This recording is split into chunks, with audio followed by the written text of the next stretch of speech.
喂，我又返嚟啦。上次講到咧就要開箱呢兩隻嘅，咁如果一條片講晒嘅話咧太長啦，咁啊分開兩條片嚟講。今日咧就先講斯比頓星嘅一隻嘅，咁大黃蜂咧我哋就先攞埋一邊。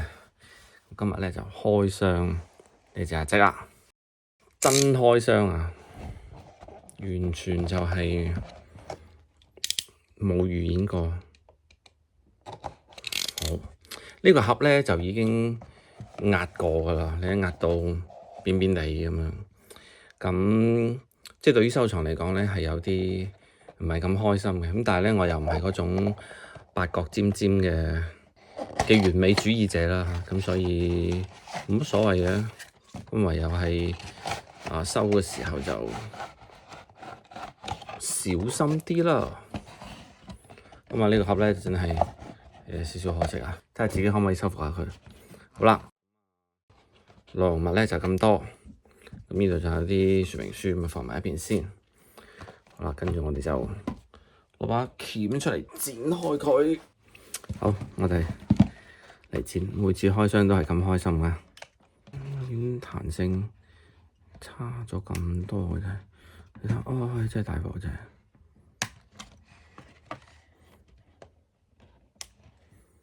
每一下都要我，哇！小心鉗到塊件。好，跟住呢度，剪咗埋，仲有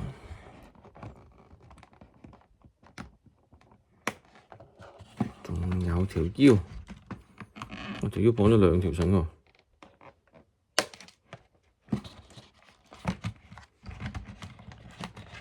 搞掂啦，拆佢出嚟先。後邊仲有啊，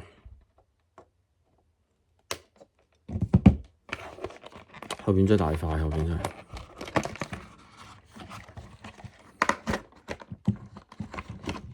好，搞掂。我哋攞開啲碎，攞埋武器槍仔。好，就呢個。咁隻咧就出嚟啦。先睇睇隻先，吸翻好。少少鬆鬆地喎，喂，全新嘅喎，大佬都有少少鬆鬆地㗎。哎呀，即係年代久遠嘅，都唔算久遠啦，係咪啊？最多咪年零之前，點解會咁？OK，咁啊後邊咧仲有呢個能量擋板，仲有啲槍，支槍唔放呢度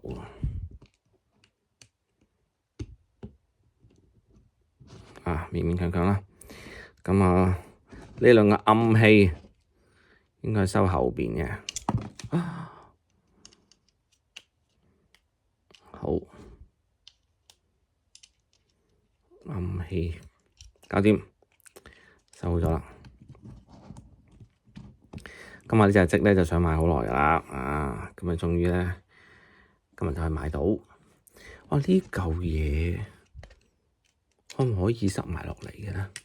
終於將後邊嗰塊件砌咗上去啦。後邊呢塊件咧就真係玩起身好危險啊！真係好危險啊！一陣間我哋慢慢講。咁啊，佢全部插晒上去之後咧，個效果就係咁樣嘅。咁我之前見到阿積咧，其實係有兩個版本嘅，一個咧就係我而家呢個版本啦，完全係透明嘅。另外一個咧係上咗個銀色嘅底色喺入邊嘅。咁嗰個版本咧，我就已經見到係買唔到噶啦。定係真係有人自己去上個顏色，但係嗰個我覺得幾好睇嘅嗰種做法。咁後邊呢塊件咧，最尾要去變形跟住先講。呢塊咁嘅件真係好蝦人玩啊！放埋一邊先。好啦，我哋先睇翻個人形先。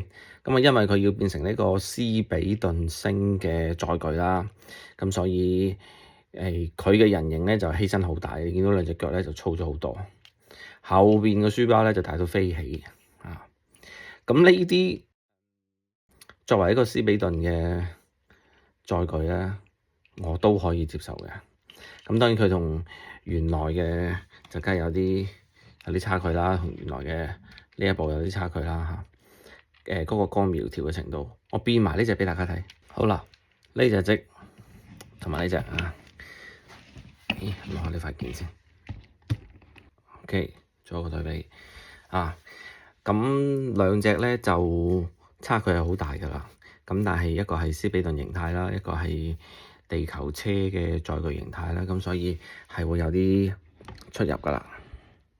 咁呢隻都係好早期嘅壓積嚟嘅。咁我買佢都係因為鍾意佢有透明件嘅關係，所以先買嘅。嗱，睇下佢嘅側面啊，呢個後邊係差距好大㗎啦。咁但我都係可以接受嘅，因為佢係斯比頓星嘅載具嘅關係啊嘛。咁啊，睇下佢啲可動先啦。我都係第一次開啊，真係拎下啲手先。拳頭都係可以喐嘅，手都可以啊，但係有少少鬆鬆地。話呢個位好鬆，呢個位可以擰出嚟嘅已經嚇。咁啊隻腳有腰轉，我腰轉都係有啊。咁啊前邊，哇隻腳真係好粗啊，好壯晒隻腳，可唔可以屈膝咧？可以喎，都可以屈膝喎。接地啦，接地都有少少咁所以做一個屈膝嘅姿勢。都算係咁噶啦，可以做成咁。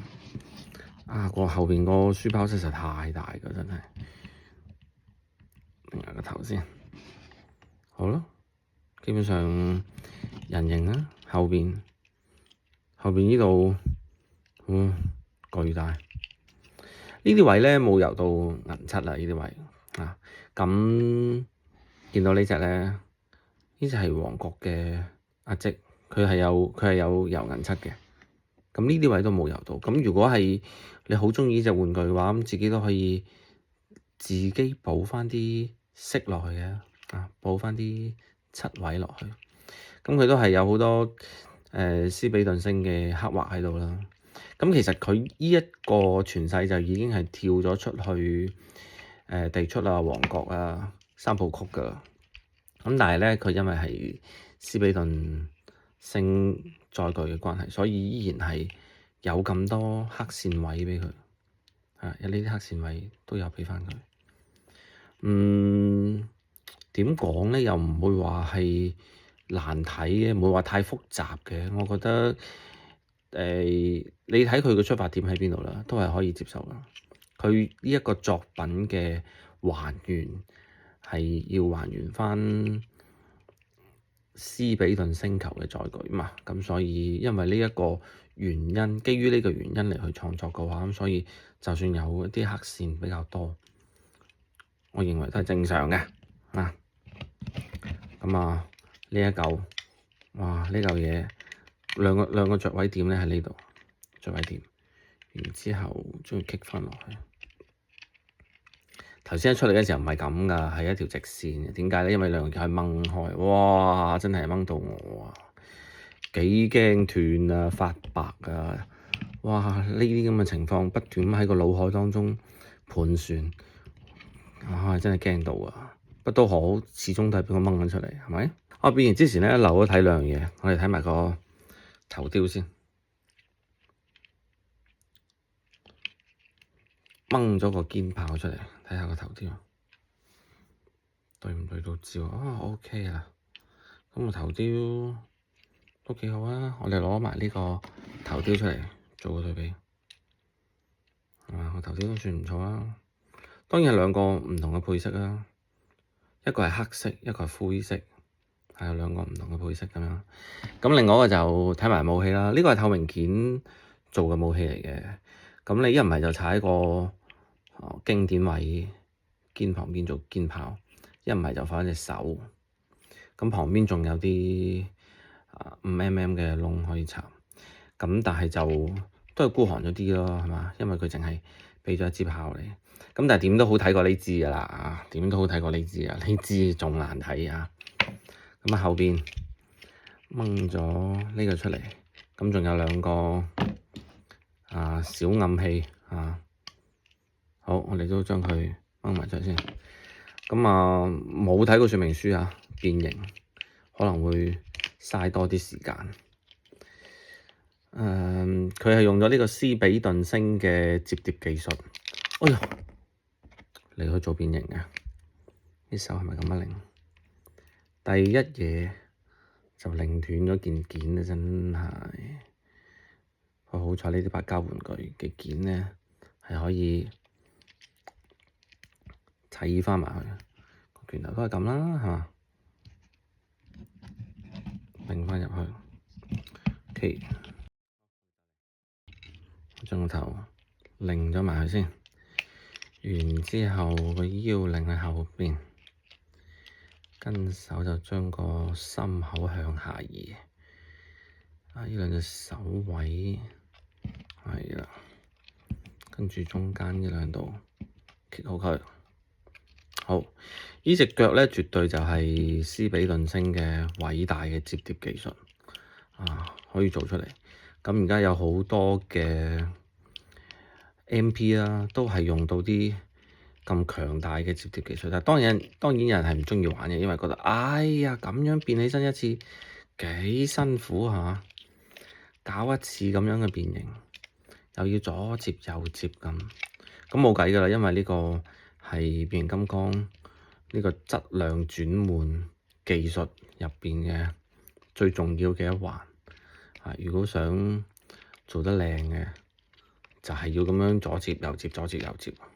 呢個斯比頓星嘅摺疊技術真係犀利啊！呢度已經出咗個車型出嚟咯喎。應該係咁啦。咁另外一邊嗰度就可以反到出嚟，咁呢邊應該都可以反到出嚟先啱嘅。好，咁呢邊一個車身咧又出咗嚟啦，左右兩邊嘅車身。咁個底板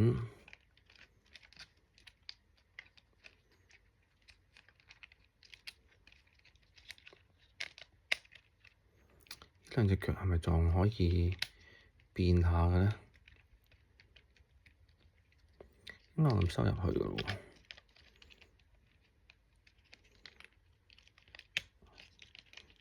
擰開呢兩個位，兩個膝頭哥位，跟住將呢度拼好佢。咦，基本上出咗嚟啦！車頭呢個位又畀我掹斷咗，最後先補返上去啦。好啦，唔得啊，再補返佢上去先得。好容易鬆啊！呢啲位甩過一次啊，就成日都甩。OK，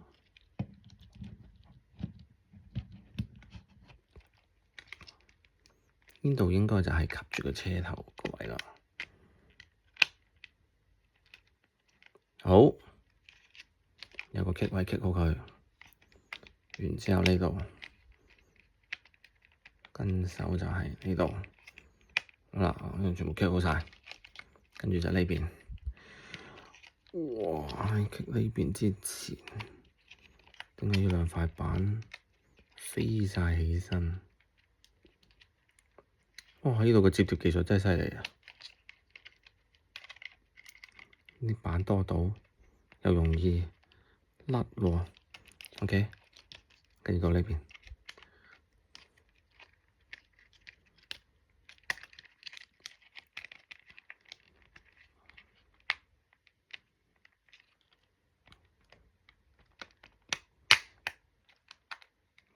又唔可以好夾硬嚟，但係你又唔能夠唔用力。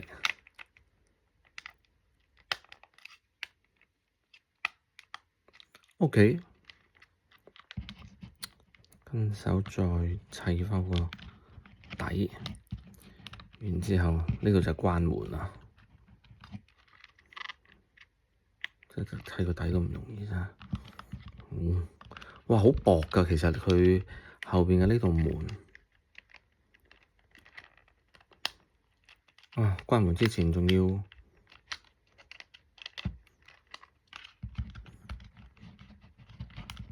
揭翻開呢度，好，有個凹凸位，真係唔好入，呢邊都係，好，放翻個凹凸位，最後尾拼翻齊佢，好，最後嚟到心口位，呢度咁啱咧就係有兩個窿仔。棘翻個落去，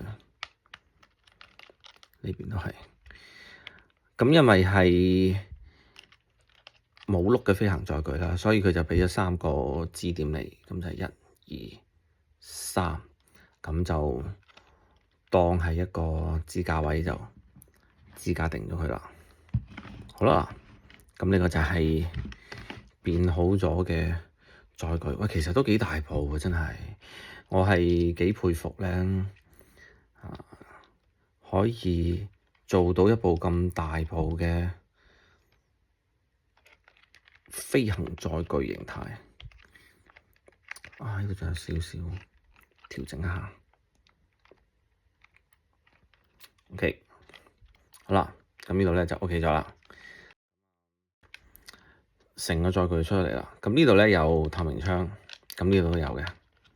呢邊都係，咁個底其實都好有透明嘅，咁你喺呢度咧可以裝翻入去，見到佢個心口位，仲有個博牌標誌喺度，咁都算係佢有個底畀你晾住咗啦，咁呢個門咧最後尾打開咧，你就要先揭開上邊，因為佢有個卡口啊，哇，一揭開就鬆鬆地啊，然之後咧呢度就打開。打開之後咧，咁大黃蜂就喺度衝入去，就啱啱好去食咗隻大黃蜂。我哋下一集講大黃蜂啊，然之後就再吸翻埋個板。我哋聯動嘅玩法就唯有下一集啦，因為一集實在太長啦。即係如果一下唔覺意就講成30分鐘嚇。好啦，呢個係嘅能量保護蓋，咁啊，因為呢個能量保護蓋咧。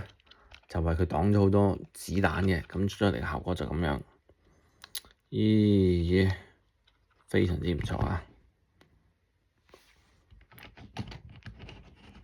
非常之唔錯。咁當然平時咁樣先至可以欣賞到車入邊啦，呢個效果。好啦，咁最尾講下呢塊嘢。咁呢塊嘢咧，其實佢有2個棘位嘅，呢度有一個棘位，呢度有一個棘位。咁如果你要去變形呢塊嘢嘅話咧，就要夾硬將呢度掹開。哇！呢個掹開嘅時候咧，我真係西心驚肉跳，而家都係咁話，唔係咁好掹啊！真係。嗱，你睇我已經用到好用力㗎啦，想掹開佢嘅話咧，都唔係咁容易。即係所以呢嚿嘢唔好成日咁樣去掹佢咯，掹得多一定斷啊，一定爛。我已經用到好大力㗎啦，都掹唔開。哇！好啦，我唔夾硬掹啦。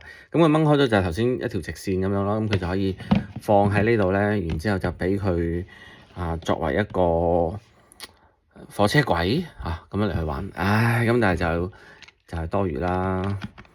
為咗嗰種玩法，又要去掹爛佢咁，不如就以後永遠都係呢個樣啦。我唔想再掹，因為實在係太得人驚。我頭先掹過一次，就好似想斷咁樣。好，加埋支槍仔落去，成部車嘅效果就係咁樣啦。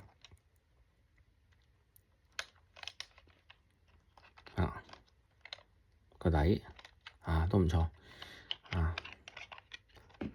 靚仔啊！呢部嘢抵玩啦。係喎，未講價錢喎，等我查下個價錢先。好啦，咁斯比頓星嘅阿積咧係用咗126蚊去買嘅，咁都算係好低嘅一個價錢嚟啦。凡係我覺得去到120鬆啲左右嘅價錢咧，就已經差唔多接近底價啦。